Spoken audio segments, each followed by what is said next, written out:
شو أعراض الكبد الدهني؟ هي عدة أعراض لازم نذكرها. ممكن تكون مصاب ببعض منها، ممكن بكلها، ممكن بعض المصابين منها، ولكن هي عبارة عن ناقوس خطر، هي عبارة عن تنبيه، هي عبارة عن صرخة جسمك بتطلقها وبقول لك أنا في عندي مشكلة بالكبد. الأعراض كالتالي: الشعور بالإعياء، يعني الشعور بالتعب الدائم، الشعور بالانتفاخ وامتلاء المعدة بشكل دائم، حتى لو أكلت شيء بسيط دائما تشعر معدتك ممتلئة. شعور بالألم من ناحية الكبد، أي الناحية اليمينية العلوية، نشعر ببعض الألم من ناحية اليمين بالجهة العلوية، هاي ناحية وجود الكبد. في تراكم الدهون بمنطقة البطن، منطقة الكرش، ما يسمى كرش الواجهة، في تراكم بالدهون، وخاصة بمنطقة تحت الحجاب الحاجز هون تماما، هالمنطقة هاي بكون عندنا الكرش بالطريقة هاي.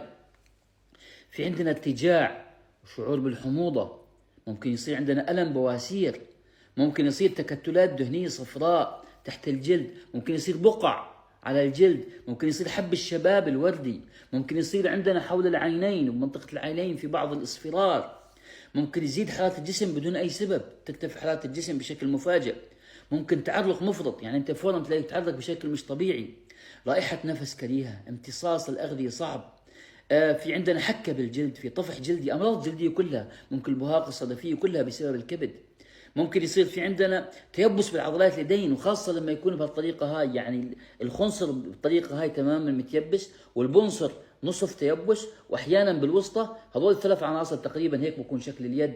اللي بكون عنده شكل يد في تيبس في المنطقة هاي بكون في عنده صرخة بيطلقها الكبد انه في عندك مشكلة بالكبد. في عندك ممكن احمرار بباطن اليدين هون، في عندك سخونة بباطن الرجلين، في سخونة وحرارة بالقدمين، دائما في إصابة بالصداع، وصداع مع غثيان. في عندنا ممكن زيادة بالوزن بطريقة غير صحيحة، يعني أنا بحاول أعمل أي حمية أي نظام أتبع هون خبير تغذية، لكن وزني ما بنزل، في صعوبة بتنزيل الوزن. ارتفاع نسبة الكوليسترول، الدهون الثلاثية، ضعف الرغبة الجنسية، ضعف الرغبة الزوجية بشكل مش طبيعي، دائما شعور بالاكتئاب، دائما شعور بالتوعك، دائما شعور بعدم صفاء الذهن، في عدم تركيز، بنسى كثير، كله بسبب الكبد. لذلك مهما ذكرنا في اشياء كثير كمان هاي، لكن هاي الاعراض لما تكون يعني انت معرض او انت معرضه لاحدها او منحس باحدها، هي عباره عن صرخه جسمنا بيطلقها بقول لك الكبد فيه مشكله. لذلك لازم نبلش بتصليح. لكن دائما اقول رغم كل هالمشاكل ورغم كل هالاشياء هاي، في عندنا بشاره انه تصليح الكبد سهل. تصليح الكبد سهل واسرع ما يكون، ربما اسرع عضو من اعضاء جسم الانسان نستطيع ان نصلحه، ولكن لازم نبدا.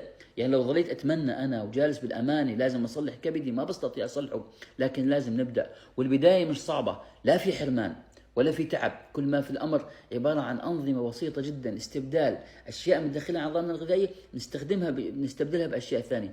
بعض التصرفات اللي بنعملها بسيطه جدا، خلال شهر واحد برجع كبدنا ان شاء الله معافى، وبالتالي صحتنا كلها بعافيه. يلا نبدا ونقول بسم الله مره ثانيه، وهمتكم مشان نصلح الكبد وبالتالي نصلح كل جسمنا. والله الموفق.